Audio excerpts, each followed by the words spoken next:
방송에서 제공하는 부동산 정보는 투자 판단에 대한 조언입니다. 방송에서 제공하는 부동산 물건의 가치, 가격 상승 및 가격 하락에 대해서는 방송사에서 보장하지 않습니다.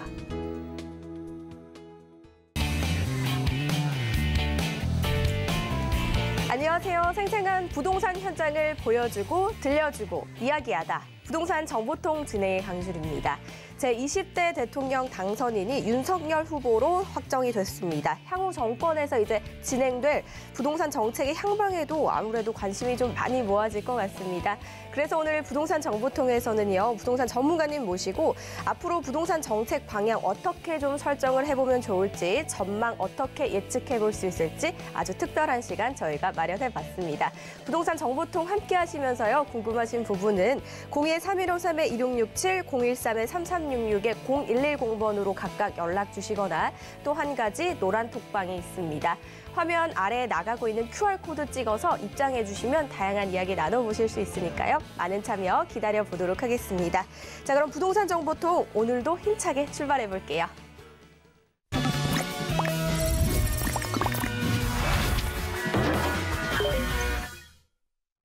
네, 여러분은 지금 부동산 정보통과 함께하고 계십니다. 저희 방송에서 제공하는 정보는 투자 판단에 대한 조언일 뿐 해당 부동산의 가치와 수익률을 보장하지 않습니다.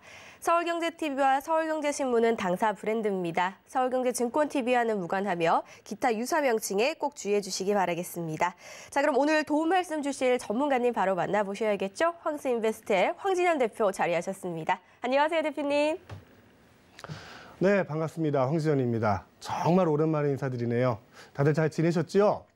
지난 한 4, 5년간 우리 부동산 시장에 굉장히 큰 변화가 있었습니다. 한 번도 경험해보지 못했던 일들을 경험해봤고요. 또 앞으로 한 4, 5년 그 이상이 될지도 모르겠는데 많은 변화가 있을 거라고 예상이 됩니다. 자, 그 변화에 대해서 우리는 어떻게 대처해야 되는지 많이 찾아보고 고민해보고 좋은 정보 드리겠습니다. 오늘도 힘이 되는 정보 드리겠습니다. 네, 다양한 이야기 한번 나눠볼게요. 자, 대표님 드디어 정권이 바뀌었습니다. 이제 아직은 아니지만 곧 이제 바뀔 텐데요. 새로운 정권이 이제 출범을 하면서 아무래도 많은 분들이 가장 궁금해하시는 부분이 부동산 부분이 아닐 수가 없어요. 그동안에 그렇죠? 사실상 지난 정권의 좀 실패라고 봐야 되지 않을까 싶을 정도로 많은 분들이 힘들어하셨고 대표님께서도 비판의 의견을 좀 종종 내주시기도 하셨어요. 근데 이제 바뀌는 정권에서는 어떻게 좀 부동산이 바뀌어갈지 이 부분도 좀 궁금해집니다.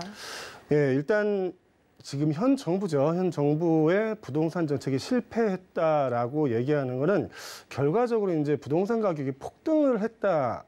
그런 결과가 나왔기 때문이 아닌가 생각을 합니다.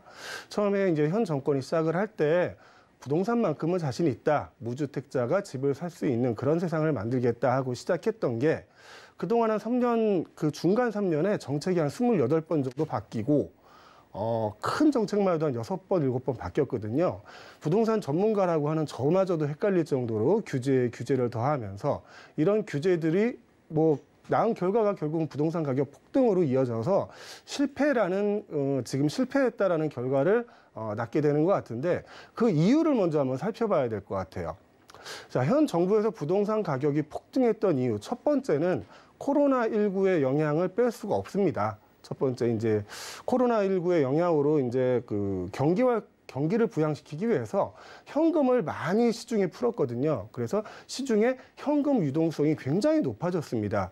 시중에 현금이 많기는 한데 실질적으로 사용할 수 있는 사용처가 그렇게 많지 않았거든요. 그래서 주식이나 증권 쪽으로 현금이 많이 몰리면서 그 부동산 가격 또한 상승하는 그런 원인의 제공도 됐고요. 두 번째는 이제 부동산 정책 때문이에요. 부동산 정책이 그 수많은 정책들이 바뀌면서 딱 하나 안 바뀌었던 게 있어요. 공급은 이미 충분하다. 앞으로 공급은 늘어나지 않을 것이다. 기존에 있는 주택만으로 1가구 1주택이 됐기 때문에 공급은 안 늘릴 것이다. 이거는 진짜 일관적으로 유지해온 것 같아요. 그래서 시중에 현금은 많고 앞으로 부동산 물량은 늘어날 것 같지 않고 하기 때문에 부동산 투자를 하시는 분들이 수요가 많아졌다는 거예요. 공급에 비해서. 부동산 매물은 하나 나와 있는데 매수자가 10명이다. 그러면 서로 호가를 부르면서 가격이 올라가게 되겠죠. 그렇게 해서 지금 부동산 가격이 아주 비상식적으로, 비정상적으로 많이 올라가 있습니다. 이거는 정확히 얘기하면은 부동산의 가치가 상승했다기보다는 현금의 값어치가 떨어졌다라고 표현하는 게 맞을 것 같아요. 자, 이 두 가지 요인이 어우러지면서 좀 좋지 않은 결과 쪽으로 갔죠. 부동산 가격의 폭등.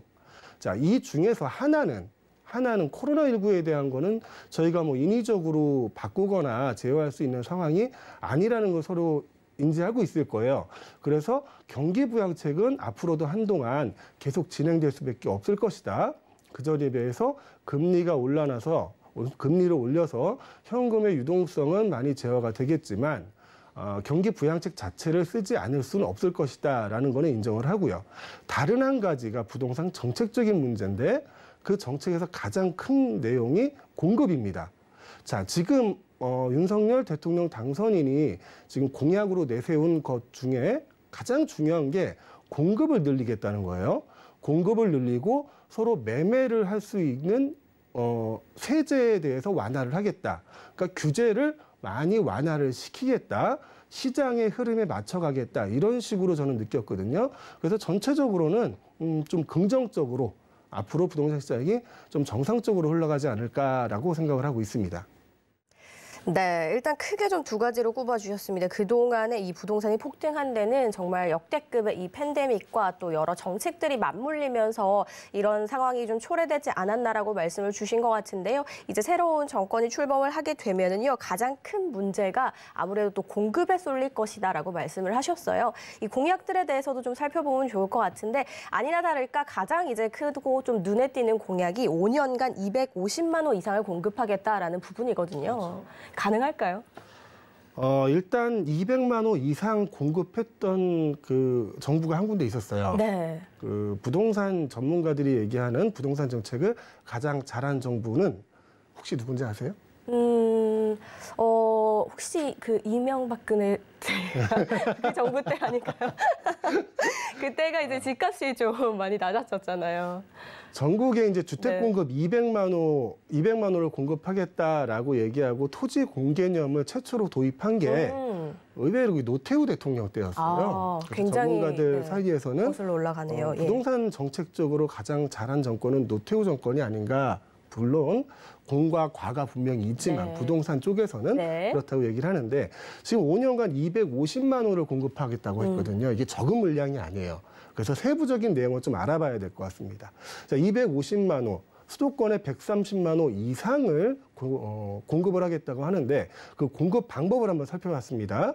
자, 재건축, 재개발로 통한 47만 호, 수도권에 31만 호 이상을 공급하겠다는 얘기고요. 자, 도심 역세권 복합개발로 20만 호, 그리고 국공유지 및 차량기지 복합개발로 18만 호, 정비사업으로 10만 호, 공공택지로 142만 호, 그리고 기타 130만 호 정도를 추산해서 총 250만 호 이상을 공급하겠다고 지금 얘기를 하고 있습니다.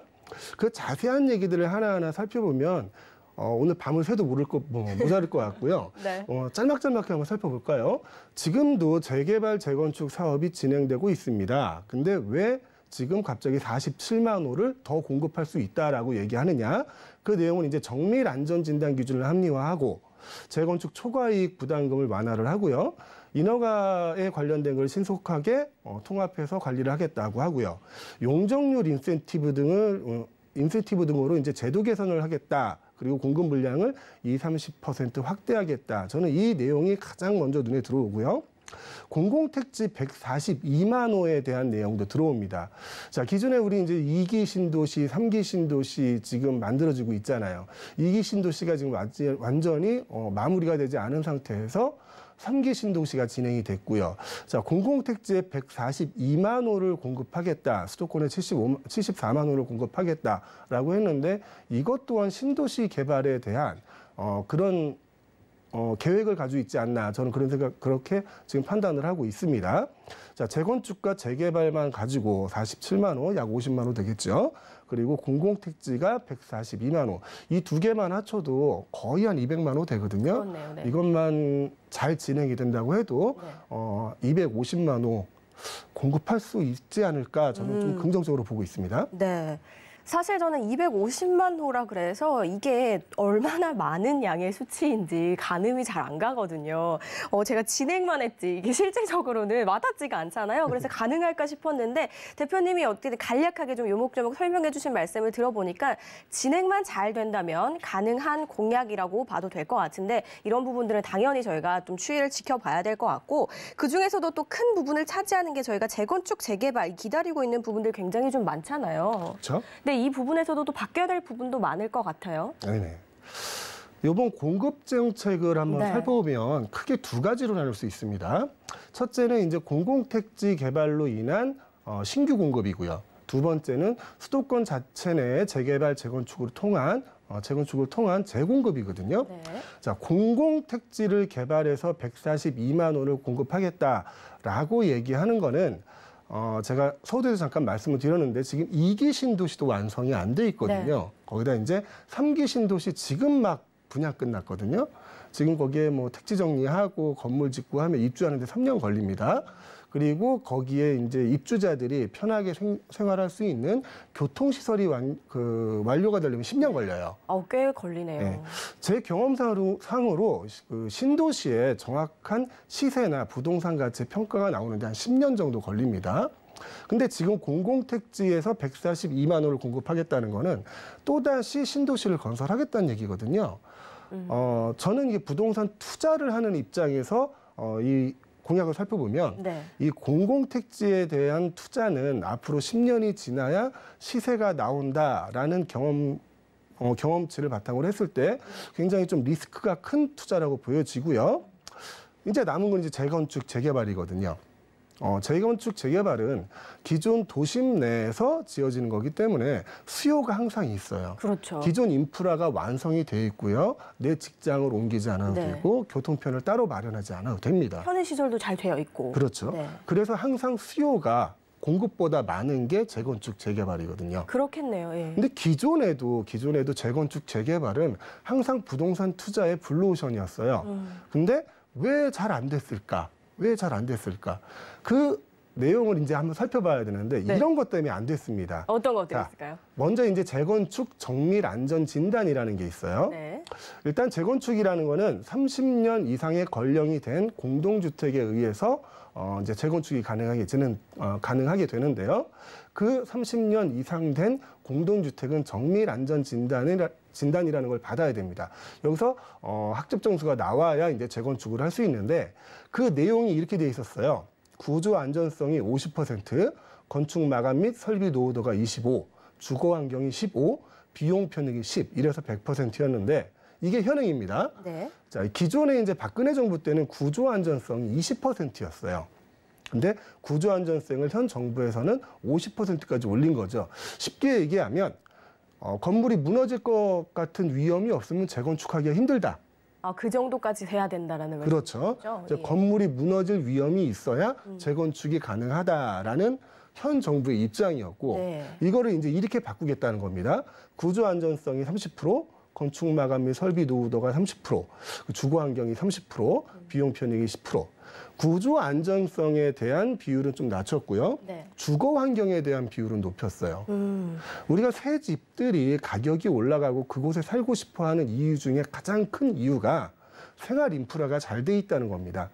주차장도 잘 돼 있고요. 네. 뭐 어린이집도 그 단지 내에 있고 학교도 길 하나 건너에 있고요. 뭐 요즘 뭐 초품화 그런 네. 아파트 유행이 됐었잖아요. 많죠. 예. 그런 단지들이 인기가 좋은 거는 생활 인프라가 잘 돼 있기 때문이에요. 그리고 집도 잘 지어졌기 때문이고 그런 거를 이제 주거 환경이라고 표현을 하는데 이제 앞으로 들어설 정부는 살기 좋은 그런 조건이 안 돼 있는 아파트는 재건축을 할 수 있다라는 조건으로 바뀐다. 라고 이렇게 네. 쉽게 표현하면 될 것 같아요. 전에는 이제 무너지지 않으면 재건축 안 된다. 네.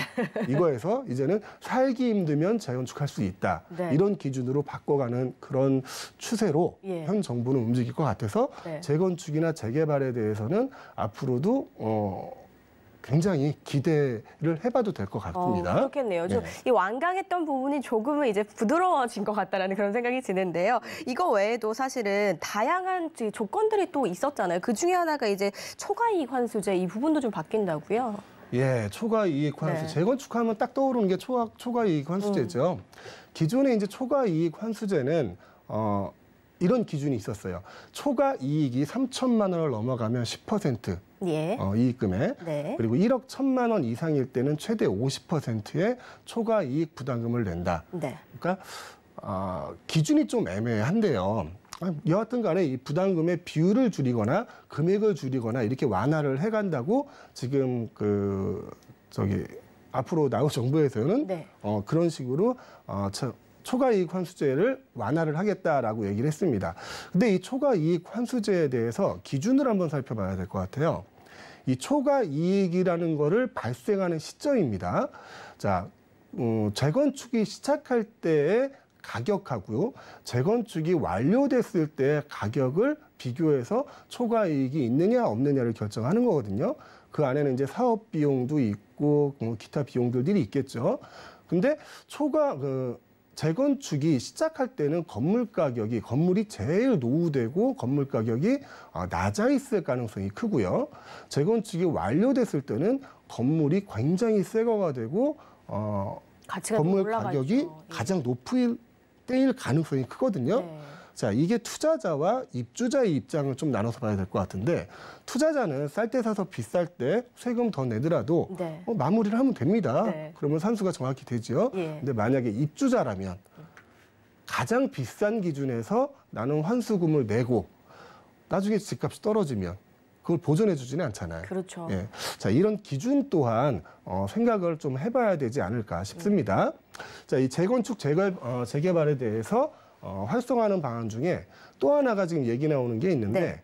30년 이상 노후 공동주택에서는 정밀 안전 진단을 배제하겠다라는 이런 얘기가 있어요. 네. 자, 이 내용이 추진이 될지 안 될지 솔직히 정확히 모르겠습니다. 정밀 안전 진단을 받지 않고 재건축을 한다는 건 저는 여지껏 한번 들어본 적이 없기 때문에 그게 실질적으로 될지 안 될지 모르겠는데 여하튼 네. 그 부분도 추진되고 있다. 그러니까 재건축이나 재개발에 관해서는 여러 가지 좋은 면을 추진하고 있고요. 예. 지금 말씀하신 초과이익 환수제의 완화에 이어서 또 분양가 규제에 대한 운영 합리화라는 제목으로 분양가 상한제에 대해서 또 완화를 하겠다고 하고 있어요. 네. 자, 분양가 상한제라는 거는 지금 제목대로죠. 분양가를 정해놓는다는 얘기예요. 어떤 땅에 어떤 품질로 집을 짓든 간에 자, 이 분양가 이상은 못 받아라고 지금 정부에서는 하고 있는 거고요. 네. 실질적으로 토지 비용이나 건축 비용이나 부대 비용들이 굉장히 많이 올라가고 있거든요. 예를 들어서 지금 철근 가격이 거의 2배가 뛰고 있고요. 네. 토지 비용도 계속 올라가고 있고 인건비가 올라가는 만큼 그 건축에 쓰이는 모든 자재값이 올라가는 거거든요. 네.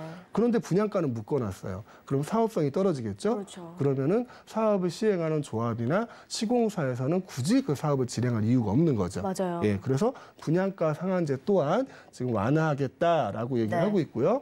또 하나는 이제 기부 체납 운영 기준을 따로 마련을 하겠다는 겁니다. 네. 현재는 도시 및 주거환경 정비법에 의해서 각 지자체에서 기부 체납을 받습니다. 자, 기부 체납이라는 거 어떤 거냐면 5층짜리 건물을 재건축을 해서 만약에 20층이 된다면 네. 거기에 상주하는 인구가 더 늘어나겠죠. 그렇죠. 아이도 늘어날 것이고 어른도 늘어날 것이고 차도 늘어날 것이에요. 네. 그러면 상하수도 시설도 늘어나야 될 것이고 도로도 늘어나야 될 것이고 아이들이 다녀야 할 어린이집, 학교 그리고 여가생활을 즐길 공원들이 다 필요할 겁니다. 자, 이런 것들을 시행사 쪽에서 받아내는 게 기부채납이거든요. 네. 그러니까 시행사에서는 이 공원이나 학교나 어린이집, 도로 등들도 전부 사업 비용에 포함시켜야 돼요. 그러면 이제 사업성이 점점 떨어질 수가 있겠죠. 그렇겠네요. 그런 기부채납의 기부채납에 관한 운영 기준을 따로 마련하겠다라는 거고요. 그런 부분도 조금 이제 완화를 해주겠다 이런 말씀인 거죠? 그렇죠. 네네네. 지금은 각 지자체에서 따로따로 하고 있으니까 네. 어디는 좀 더 받고 어디는 좀 덜 받고 이런 경우들도 있었거든요. 예. 형평성이 그런 맞아야 되니까. 네, 기준에 맞춰가겠다는 거고 네. 뭐 공공 참여 재개발도 추진하고 리모델링 추진을 위한 법적 제도적인 개선도 하겠다. 자, 통틀어 종합적으로 얘기하면 앞으로 재개발 재건축을 하는 데 있어서 현재 정부보다는 네. 훨씬 좋은 조건을 만들어주겠다. 네. 그래야지만 47만 원을 공급을 할 수 있을 테니까요. 그렇죠. 그런 쪽으로 지금 바꿔가고 있다는 얘기입니다. 네. 어쨌든 실수요자들을 위해서 그리고 또 서로 윈윈할 수 있는 그런 방향으로 좀 나아가는 것 같은데요. 꼭 그렇게 됐으면 좋겠고요. 뭐 여러 가지 이제 정책들 중에 많은 골자들이 있었지만 이 부분도 정말 빼놓을 수 없습니다. 세제 관련 내용이잖아요. 많은 분들이 기다리고 계실 거예요. 참 할 말 많죠. 네. 하도 많이 바꿔서 이제 기억도 안 납니다. 네, 맞아요. 너무 헷갈리기도 하지만. 네. 자, 그 부동산에 관련된 세금을 네. 기준하는 그 가격이 세 가지가 있습니다. 네. 첫 번째는 실거래가, 예. 두 번째는 공시가격, 세 번째는 기준시가라는 게 있는데, 자, 실거래가는 우리가 집을 취득하거나 양도할 때 기준이 되는 가격이에요. 그 가격을 통해서 세금이 나오게 되죠. 그리고 공시가격이라는 거는 우리가 보유할 때 종합부동산세나 재산세 그리고 거기에 대해서 좀 건강보험료들도 많이 바뀌게 되겠죠. 그 기준이 되는 가격이 공시가격입니다. 그리고 마지막으로 기준시가는 이제 상업용 부동산이나 그런 것들 거기에 대한 이제 세금을 부과할 수 있는 기준이 되는 게 기준시가예요. 이 세 가지를 가지고 이제 부동산에 관한 세금을 그 기준을 갖게 되는데. 그 중에서 이제 많은 문제가 되는 게 공시가격이죠. 공시가격이 올라도 너무 많이 올랐거든요. 처음에 현 정부가 시작할 때 네. 공시가격을 현실화하겠다. 그리고 공정시장 가액 비율을 100%까지 올리겠다라고 공약을 했습니다.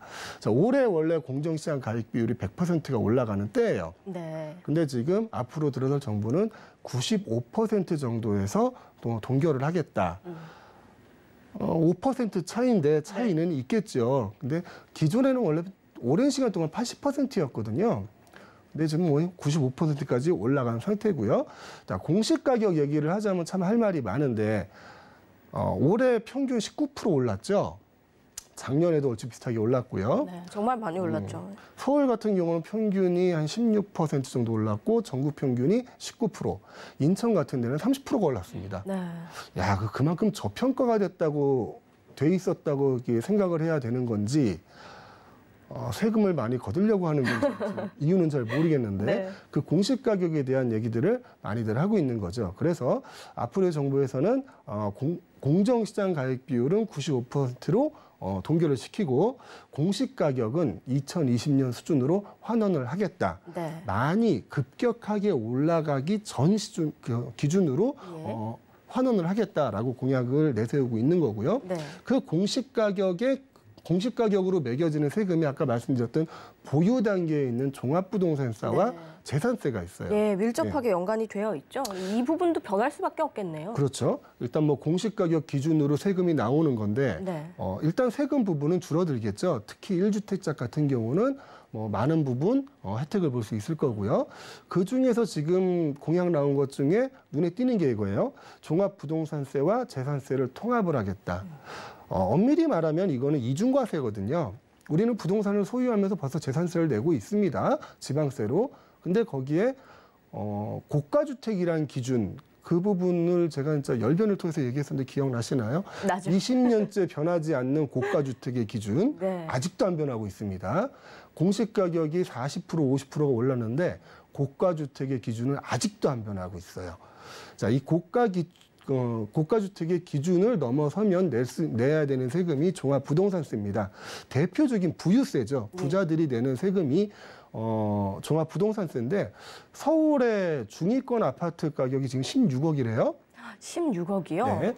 그리고 전국으로 중위권 아파트 네. 가격이 지금 한 10억 정도를 얘기하고 예, 있습니다. 되게 많이 올랐네요. 기본적으로 그러면 아파트 절반 이상은 종부세 대상이 된다는 얘기예요. 그렇죠, 맞아요. 네.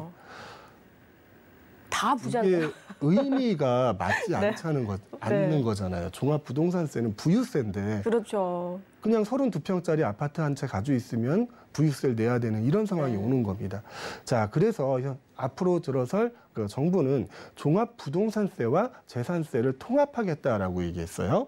지방세인 재산세에 통합을 해서 국세인 종합부동산세를 받지 않겠다라는 공약을 내세웠고요. 또 이게 종합부동산세와 재산세를 통합을 하려면 법이 바뀌어야 돼요. 네. 법이 바뀌려면은 국회를 통과해야 되잖아요. 그렇죠.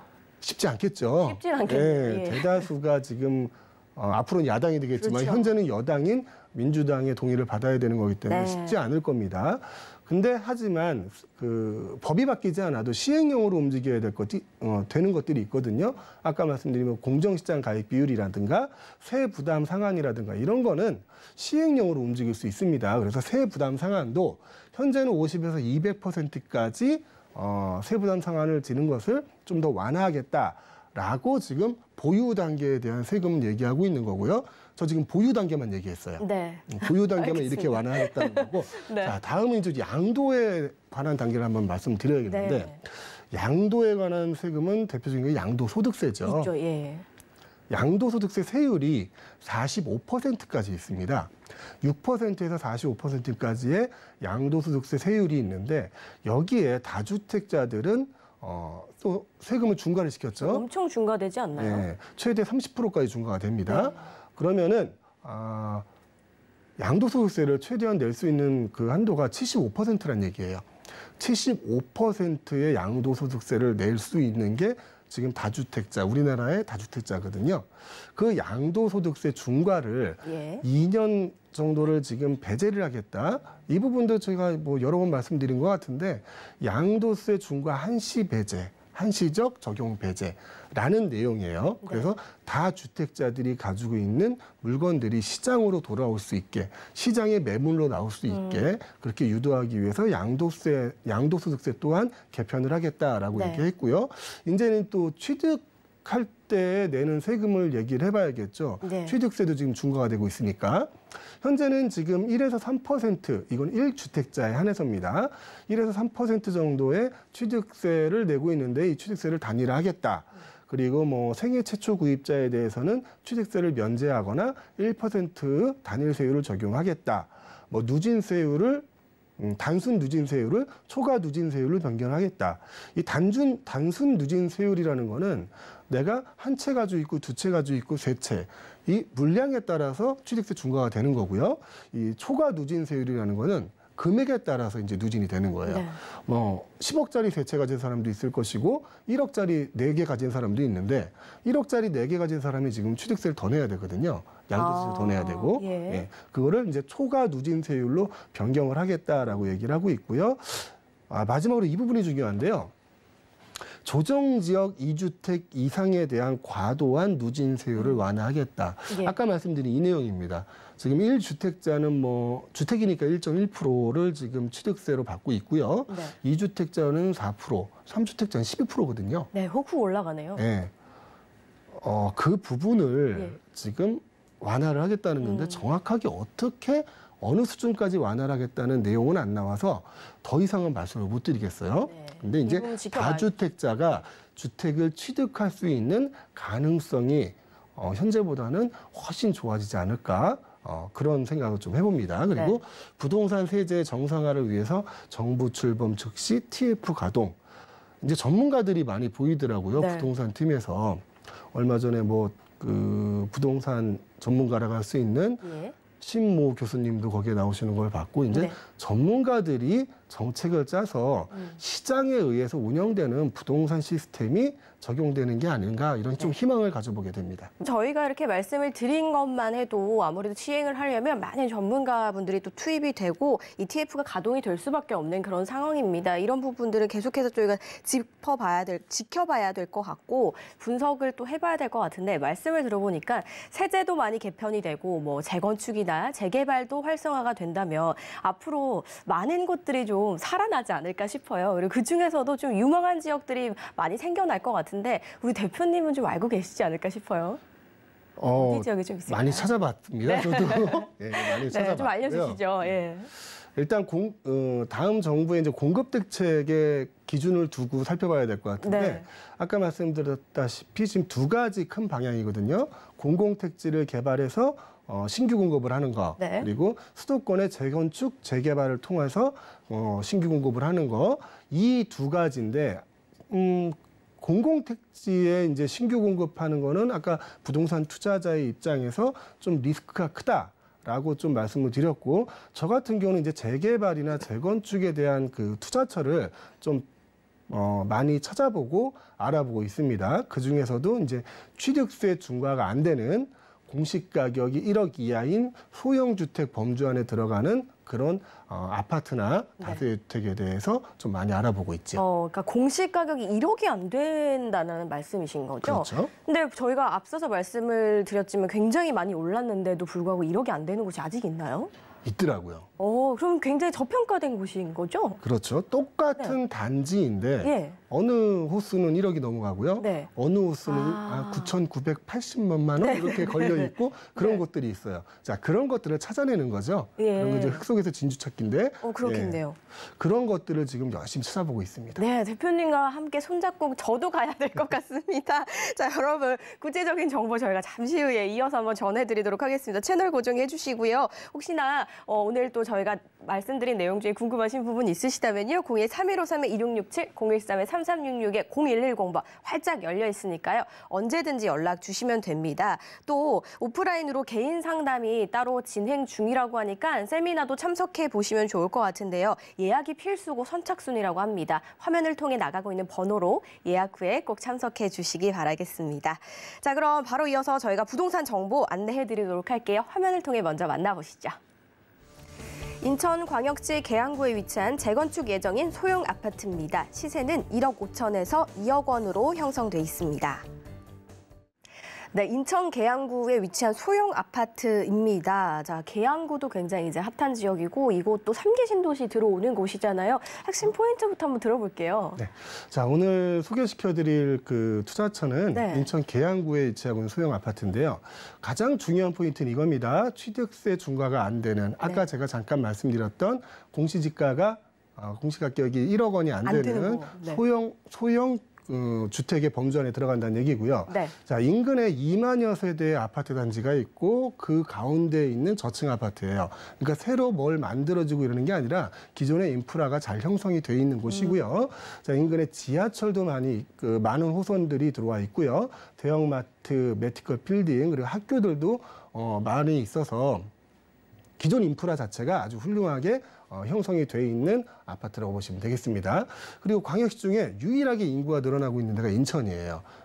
인구가 늘어난다는 거는 부동산 가치도 올라간다는 얘기겠죠. 맞아요. 네. 자, 이런 포인트를 가지고 있고요. 네. 자세하게 좀 입지를 보면서 제가 한번 설명을 드릴까 합니다. 자, 지도를 보면서 입지를 설명을 드릴 텐데 아파트가 입지한 지역은 이제 계산역 주변입니다.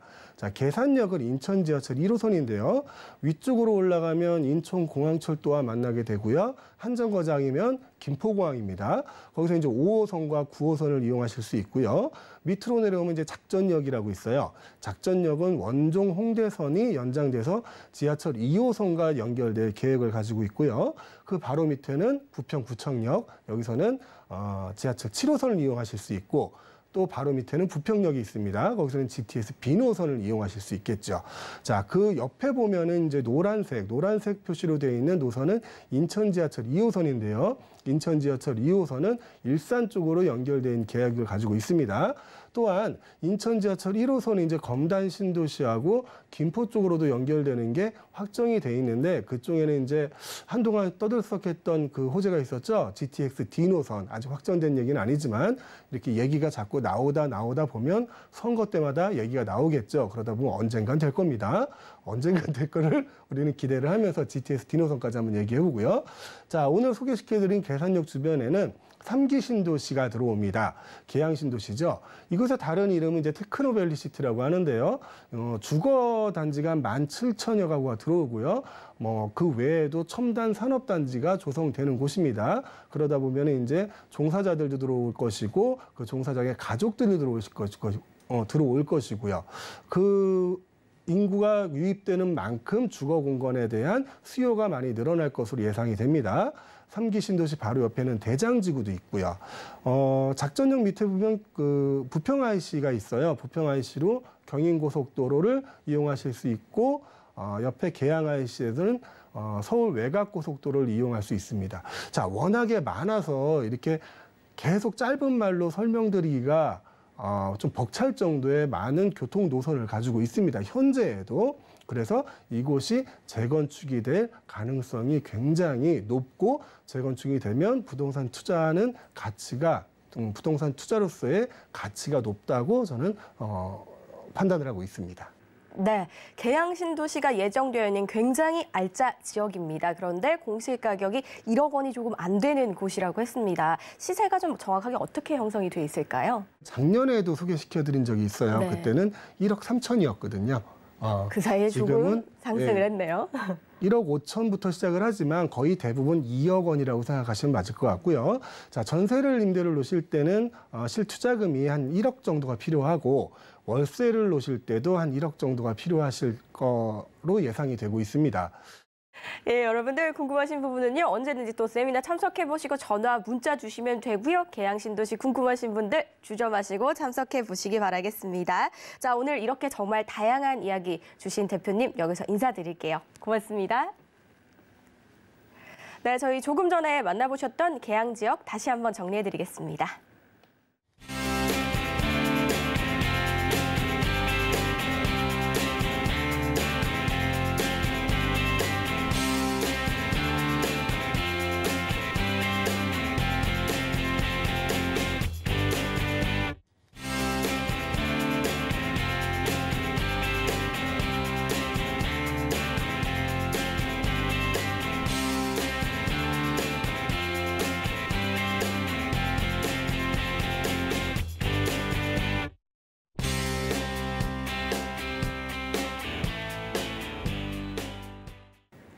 저희 앞서서 황진현 대표와 함께 이 새로운 부동산 공약과 또 향후 부동산 유망 투자처에 대해서 좀 간략하게 이야기를 나눠봤는데요. 이런 부분들 더 궁금하신 부분 있으시면 02-3153-2667, 013-3366-0110번 활짝 열려 있으니까요. 언제든지 연락 주시면 되고요. 계속해서 부동산 지역 정보 저희가 또 한번 체크해 보도록 하겠습니다. 다시 한번 출발해 볼까요?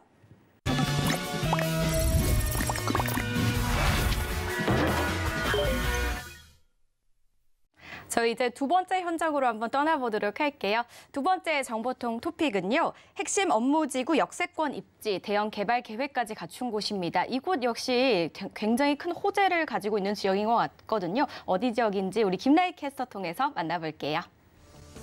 네, 여러분은 주택 수요가 오르는 지역의 공통점이 뭐라고 생각하시나요? 저는 무엇보다 양질의 일자리가 생기는 곳이라 생각합니다. 그래서 제가 오늘 소개해드릴 이곳, 서울 시내에서도 일자리 하면 처음으로 손꼽히는 강남 테헤란로에 위치해 있으면서 지하철 2호선 역세권 입지를 자랑하는 곳입니다. 무엇보다 출퇴근 선호 지역인 만큼 많은 직장인 수요가 발생하는 곳이고요. 마지막으로는 각종 개발 호재로 지속적인 가치 상승까지 예상되는 곳입니다. 어떤 곳인지 궁금하실 텐데요. 지금 영상을 통해 함께 만나보시죠.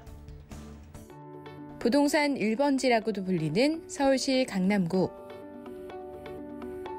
서울의 3대 업무지구 가운데 가장 높은 소득 규모를 자랑하는 곳입니다.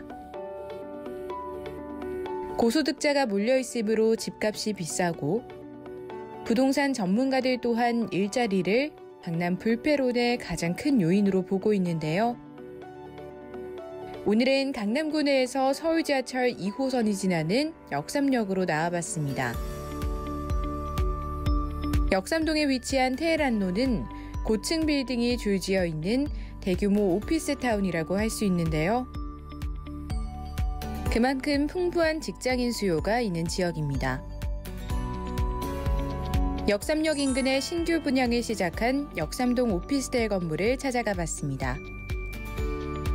부동산 투자의 경우 입지 조건이 굉장히 중요하죠.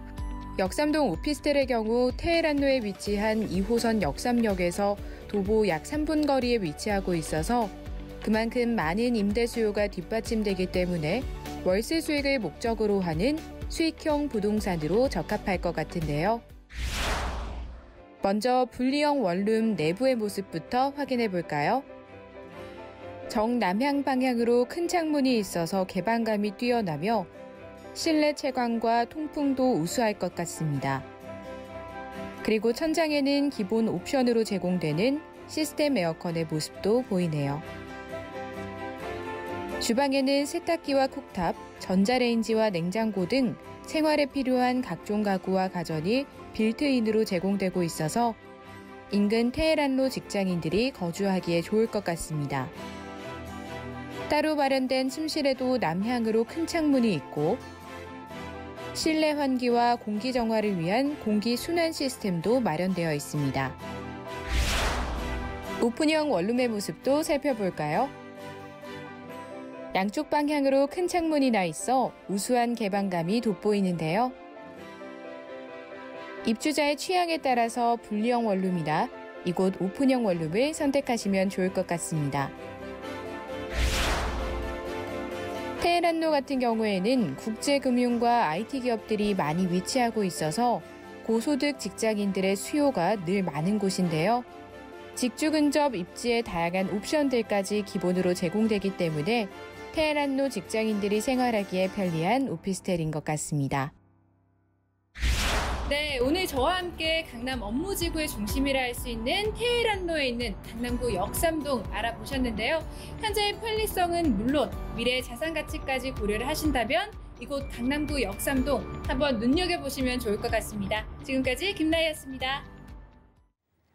저희 두 번째 지역 역시 강남입니다. 그중에서도 역삼이거든요. 초역세권에 위치한 오피스텔인 것 같은데요. 자, 영상 보면서 어떤 생각이 들었는지 우리 미정 씨도 역삼동 많이 지나가 봤을 것 같거든요. 그렇죠. 당연히 집값이 비싸다는 맞아요. 단점이 있지만요. 그래도 서울에서의 핵심 지역은 강남인데 강남에서도 초강남이라고 볼 수 있는 그렇죠. 정말 강남의 중심부인 이 역삼동 위치만으로도 이미 굉장히 탐이 나는 지역이 아닐까 싶습니다. 네. 그리고 정말 많은 장점들을 가지고 있을 수밖에 없어요, 사실. 그렇죠? 네, 맞습니다. 당연히 이 근처에 직장이 많은 건 물론이고요. 뭐 생활 인프라는 물론이고 또 파라군이라고 해서 학군까지 좋은 곳이잖아요. 그런데 저는 개인적으로 이제 저희 직업상 좀 출장을 갈 일이 많은데 네, 특히나 이렇게 주변 지역의 수도권으로 갈 일이 많은데 이 역삼동 근처에 있는 뭐 광역버스라던가 워낙 지하철 같은 이런 도로가 잘 되어 있어서 좀 이런 교통이 편리한 부분이 저에게 있어서는 좀 큰 장점으로 다가오는 것 같습니다. 네. 맞습니다. 너무나도 잘 되어 있고요. 그리고 핵심 업무지구인 이제 테헤란로를 아주 든든하게 끼고 있는 역삼동입니다. 자세한 입지 한번 파헤쳐 볼게요. 네, 미정 캐스터님께서 앞서서 이 장점에 대해서 너무 잘 설명을 해주셨지만 저희가 또 입지적인 부분을 짚고 넘어가지 않을 수는 없습니다. 저는 그중에서도 교통편과 일자리 위주로 지도를 보면서 설명해 드리도록 하겠습니다. 네, 지도를 보시면 지하철 2호선이 지나가는 길에 역삼역이 보이실 겁니다. 이 라인을 테헤란로라고 보시면 되는데요. 테헤란로를 통해서 국제교류 복합지구가 조성되고 있는 삼성동까지 빠르게 이동하실 수가 있고요. 강남역에서부터 시작해서 역삼동을 지나서 삼성동까지 이어지는 이 영역을 강남 비즈니스 벨트의 핵심 지역이라고 보시면 되겠습니다. 교통편을 보면 역삼동 아래에는 2호선이 지나고 있고요. 위쪽에 있는 황금노선이라는 9호선이 통과하고 있습니다. 또 옆으로는 신분당선과 분당선이 있어서 저희가 동서남북 좀 어디로든 편리하게 다양한 지하철 노선을 이용하실 수가 있다는 장점이 있는 지역입니다. 또 역삼동 인근에는요, 대형 오피스 빌딩 숲이 형성되어 있습니다. 하루 유동인구가 20만 명에 달할 정도로 1인 직장인들이 밀집되어 있는 곳인데요.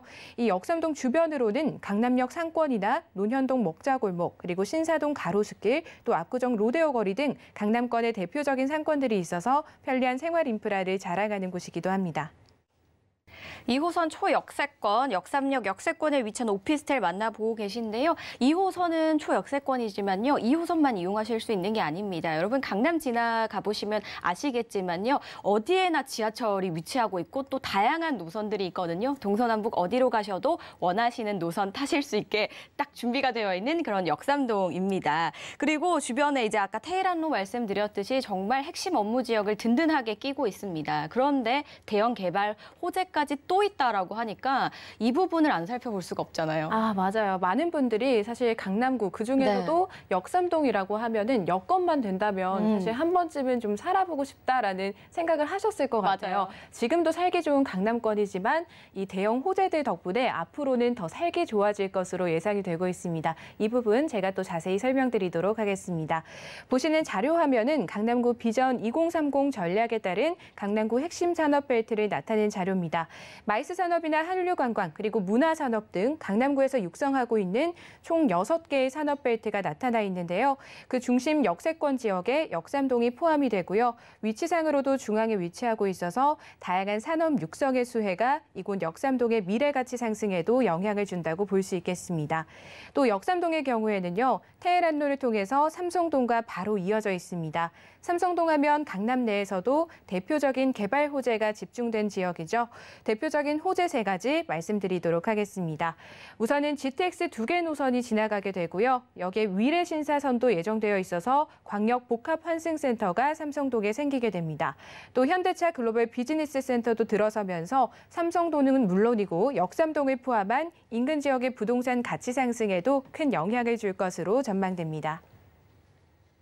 네, 자, 테헤란로가 왕복 10차선인가요? 8차선인가요? 굉장히 넓잖아요. 이곳이 이제 역삼동에만 있는 게 아니라 쭉 가시다 보면 삼성동까지 이어져 있습니다. 삼성동도 역시 핵심 업무 지역 중에 하나잖아요. 이렇게 이어져 있는데 거기에 계속해서 많은 일자리가 또 창출이 될 예정이라고 하고요. 또 GTX와 위례신사선 연장까지 계획이 돼 있다라고 하니까요. 정말 많은 호재들이 몰려 있습니다. 이런 부분 집중적으로 살펴보시고 궁금하신 부분은 01-3153-2667, 013-3366-0110번으로 많은 연락 주시기 바랄게요.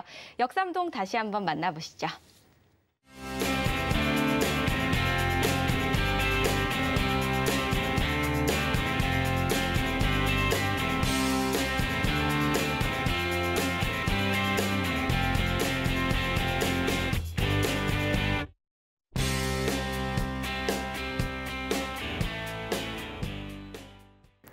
저희 방송에서 제공하는 정보는 투자 판단에 대한 조언일 뿐 해당 부동산의 가치와 수익률을 보장하지 않습니다.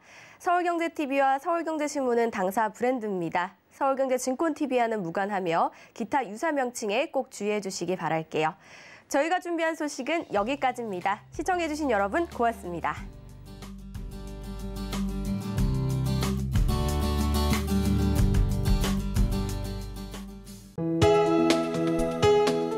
본 방송에서 제공하는 부동산 정보는 투자 판단에 대한 조언입니다.